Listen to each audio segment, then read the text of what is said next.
அனைவருக்கும் வணக்கம். கரூர்ல நடந்த மிகப்பெரிய துயர சம்பவம், விபத்து.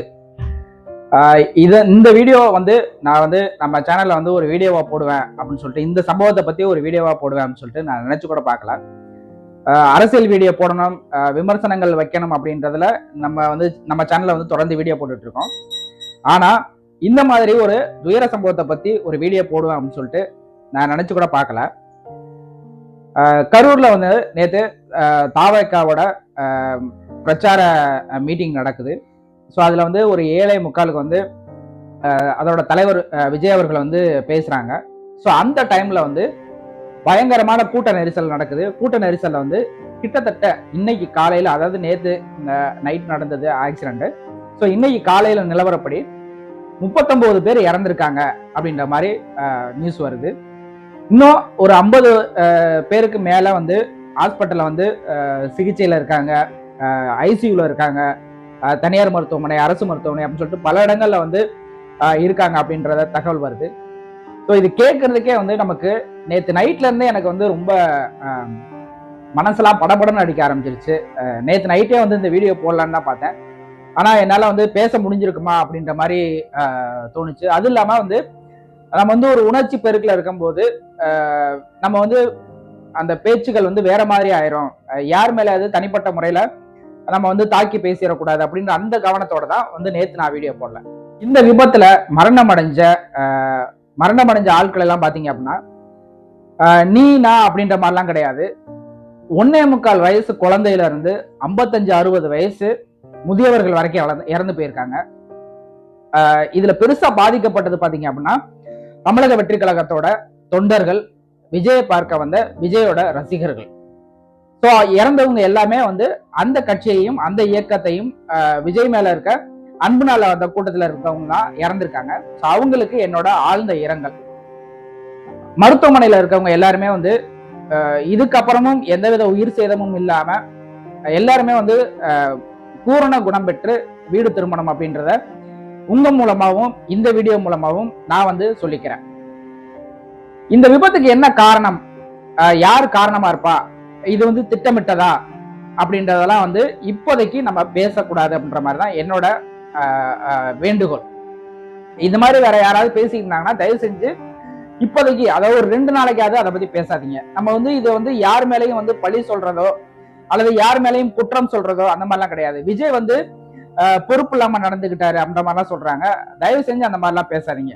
எனக்கு விஜய் மேல நான் தாவக உறுப்பினர் கிடையாது, எந்த அரசியல் கட்சிகளையும் உறுப்பினர் கிடையாது. நான் ஒரு பப்ளிக்.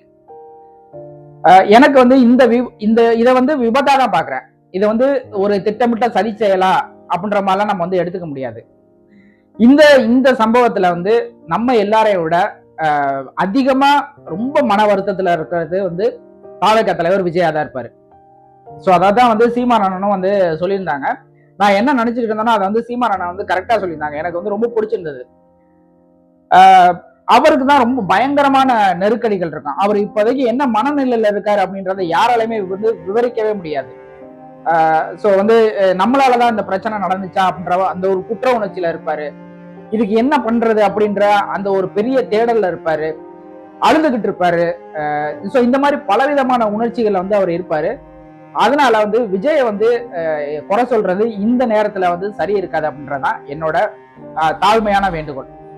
இந்த சம்பவங்கள் நடக்காம இருக்கணும்னா என்ன பண்ணணும், ஏன் சரியான முன்ன அனுமதி பெறல அப்படின்றது, அனுமதி பெற்றுதான் கூட்டம் நடத்தினாங்க அப்படின்றதான் சொல்றாங்க இல்லையா.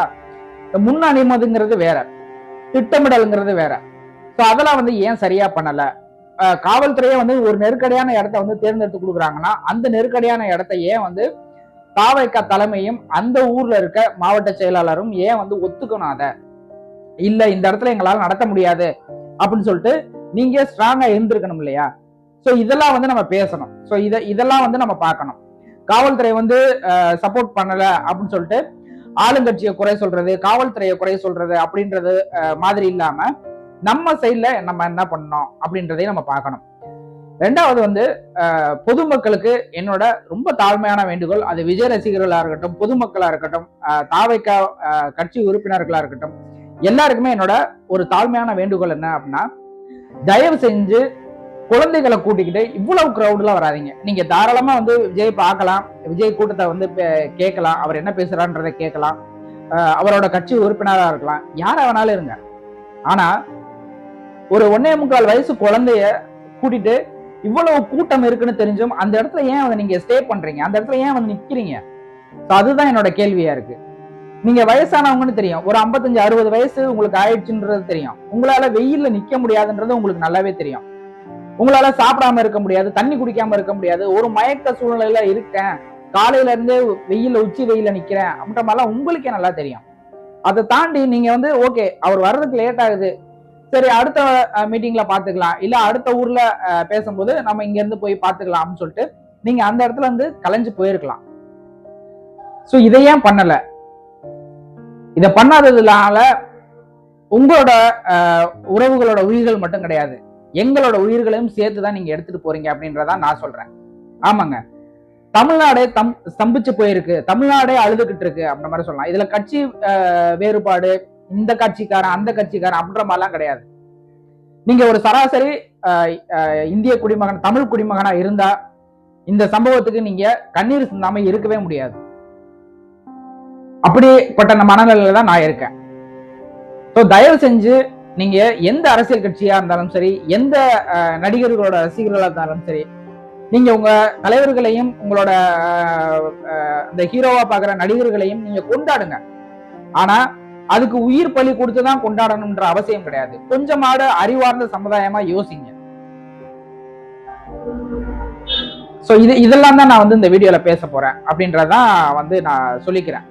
மற்றபடி இந்த மீட்டிங்ல வந்து விஜய் என்ன பேசினாரு அப்படின்றத பத்தி எல்லாம் நிறைய வீடியோ நான் வந்து மேக் பண்ணலான்ற மாதிரி தான் நேத்து இருந்தேன்.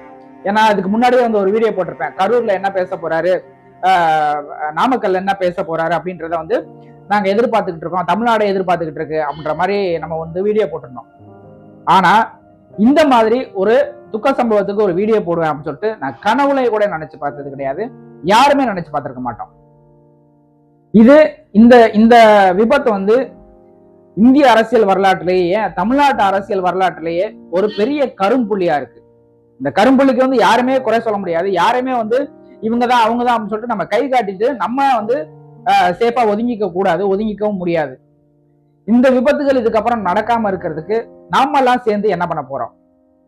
அதுக்கு நான் தாவேகா உறுப்பினரா இருக்கணுன்ற அவசியம் கிடையாது, விஜயோட பெரிய ஃபாலோவரா இருக்கணுன்ற அவசியம் கிடையாது, டிஎம்கே உறுப்பினரா இருக்கணுன்ற அவசியம் கிடையாது, அதிமுக உறுப்பினரா இருக்கணுன்ற அவசியம் கிடையாது.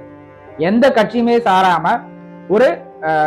ஒரு தமிழ் சமுதாயத்துல இருக்கிற மகனா நம்ம என்ன பண்ண போறோம், அடுத்த சமுதாயத்தை எப்படி கட்டமைக்க போறோம் அப்படின்றதுக்கு ஒரு ஒரு ஒரு 39 உயிர்கள் கொடுத்து நம்ம வந்து ஒரு பாடம் கத்துக்கிட்டு இருக்கோம் அப்படின்றதான் நான் பாக்குறேன்.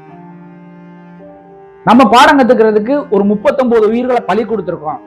எல்லாருக்கும் இது பொறுப்பு இருக்கு, எல்லாரும் சேர்ந்துதான் இதை வந்து பலிகடை ஆக்கியிருக்கோம். 1.25 வயசு குழந்தைக்கு தெரியாது, 60 வயசு முதியவருக்கு தெரியாது, 55 வயசு அந்த வயசான அம்மாவுக்கு தெரியாது, 5 வயசு 8 வயசு குழந்தைங்கள்லாம் இறந்து போனது கேட்கும் போதே நமக்கு வந்து எவ்வளவு படபடன்னு இருக்கு. நைட்டெல்லாம் நிம்மதியா தூங்க முடியல, அந்த நிலைமைக்கு வந்து எல்லாருமே தமிழ்நாட்டில் இருக்க எல்லாருமே வந்து நைட்ல வந்து தூங்கி இருக்க மாட்டாங்க. எல்லாருமே டிவிக்கு முன்னாடியும் போன்ல வந்து லேட்டஸ்ட் அப்டேட் என்ன, நியூஸ் என்ன போய்கிட்டு இருக்கு அப்படின்றத எல்லாருமே பார்த்துக்கிட்டு இருப்பாங்க. இந்தியாவே பார்த்துக்கிட்டு இருக்கு. இந்திய குடியரசுத் தலைவர்ல இருந்து, பிரதமர்ல இருந்து, உள்துறை அமைச்சர்ல இருந்து, ராகுல் காந்தி அவர்கள்ல இருந்து எல்லாருமே வந்து இந்த நியூஸை வந்து அப்சர்வ் பண்ணிட்டு இருக்காங்க. இங்க என்ன நடக்குது, தமிழ்நாட்டுல என்ன நடந்துகிட்டு இருக்கு அப்படின்றத பார்த்துட்டு இருக்காங்க. உலகமே வந்து தமிழர்களை நினைச்சு, தமிழ்நாட்டில் நடக்கிற சம்பவங்களை நினைச்சு உலகத்துல இருக்க எல்லா தமிழர்களுமே வந்து கண்டிப்பா ஒரு துக்கத்தோடையும் வருத்தத்தோடையும் கண்டிப்பா இருப்பாங்க. இதெல்லாம் வந்து இதுக்கப்புறம் நடக்காம பாத்துக்கங்க. விஜயோட மௌனம் ஏன் அப்படின்ற மாதிரி நான் வந்து தம்ப்நெயில்ல போட்டிருப்பேன். என்ன விஜய் வந்து என்ன சொல்லணும் அப்படின்றத எதிர்பார்க்கறீங்க? இதுக்கு வந்து வருத்தம் தெரிவிக்கலாம். ஏர்போர்ட்ல இருந்து செய்தியாளர்கள் கிட்ட போறாங்க, அவர் வந்து கண்டுக்காம போயிட்டாரு அப்படின்ற மாதிரிலாம் நியூஸ் போடுறீங்க. என்ன கண்டுக்கணும்? இதுக்கு நீங்க என்ன ரியாக்ட் பண்ண முடியும்? ஒரு தலைவரா அவருக்கு வந்து எல்லாமே அப்டேட் வந்து நம்மளுக்கே, ஒரு சாதாரண மனிதர்கள் நம்மளுக்கே வந்து கிடைக்கும் போது கண்டிப்பா தலைவரா வந்து அவருக்கு எல்லா விதமான அப்டேட்டும் கிடைச்சிருக்கும். அப்ப என்ன ரியாக்ட் பண்ண சொல்றீங்க? அவர் திரும்ப ஹாஸ்பிட்டலுக்கு வந்தாருன்னா அங்க என்ன கலவரம் நடக்கும்? இல்ல அங்க திருச்சியிலயோ அல்லது கரூர்லயோ அல்லது நாமக்கல்லையோ அவர் தங்கி இருக்கிறது தெரிஞ்சதுன்னா திரும்பவும் ஒரு கூட்டம் வந்து அங்க போகும். இதை நீங்க ஒத்துக்கிறீங்களா? சோ அவர் சென்னைக்கு வரதான் சேஃப். செய்தியாளர்களை இப்போதைக்கு சந்திக்க முடியாது. ஏன்னா அவர் என்ன பேசினாலும் அது வந்து தப்பா போயிடும் அப்படின்றது எல்லாருக்குமே நல்லாவே தெரியும். இதுக்கு நான் வருந்துறேன், மன்னிப்பு கேட்கிறேன்னு சொன்னாலும் பண்றதெல்லாம் பண்ணிட்டு மன்னிப்பு கேட்டா 39 உயிர் திரும்ப வந்துருமான்னு சொல்லிட்டு நம்ம கேள்வி கேட்போம். இல்ல வந்து இதுக்கு வந்து திட்டமிட்டு வந்து இது பண்ணிட்டாங்க, காவல்துறையும் தமிழக அரசு தான் இதுக்கு பொறுப்பேற்கணும் அப்படின்னு சொன்னார்னா நீ பண்ண விஷயத்துக்கு அவங்க எப்படி பொறுப்பாக்கணும் அப்படின்னு சொல்லிட்டு நம்ம திரும்பவும் அப்படி கேட்போம். இப்படி சொன்னாலும் கேட்போம், அப்படி சொன்னாலும் கேட்போம். சோ அதுக்குதான் இந்த மௌனம். திரும்பவும் சொல்றேன், நம்ம எல்லாரையும் விட பயங்கரமான துக்கத்திலையும் வருத்தத்திலையும் அடுத்து என்ன பண்ண போறேன் அப்படின்றதுல பெரிய குழப்பத்திலையும் இருக்கிற ஒரே ஒரு நபர்னா தாவேகா தலைவர் விஜயா தான் இருப்பாரு. அதனால இந்த சம்பவத்தை வந்து இந்த இந்த இந்த இந்த பழியில இருந்து, இந்த விபத்துல இருந்து, இந்த பெரும் துயரத்துல இருந்து நம்மளை எப்படி வந்து மீட்டு கொண்டு வந்து சகஜ நிலைமைக்கு வரப்போறோம் அப்படின்றதுல மட்டுமே இப்ப வந்து கவனம் செலுத்துங்க. திரும்பவும் இதுல இறந்தவர்களோட குடும்பத்திற்கும், இதுல விபத்தடைந்தவோட குடும்பத்திற்கும், அவங்களோட குடும்ப உறுப்பினர்களுக்கும் என்னோட ஆழ்ந்த இரங்கலையும் வருத்தத்தையும் தெரிவிச்சுக்கிறேன். மருத்துவமனையில இருக்கவங்க எல்லாருமே வந்து சீக்கிரம் குணமடைஞ்சு வந்துடணும் அப்படின்றது என்னோட இதயம் பூர்வமா நான் வந்து வேண்டுதல் வச்சுக்கிறேன். சோ இதுக்கு அடுத்து என்ன பண்ண போறோம், தாவேகா மீட்டிங் வந்து எப்படியெல்லாம் இருக்கணும், இதுக்கு அடுத்து அவங்க என்ன படிப்பினை கத்துக்கிட்டாங்க அப்படின்றதெல்லாம் வந்து அடுத்த வீடியோல நம்ம பேசுவோம்.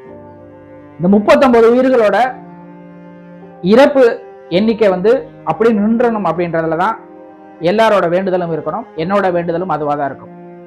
நன்றி.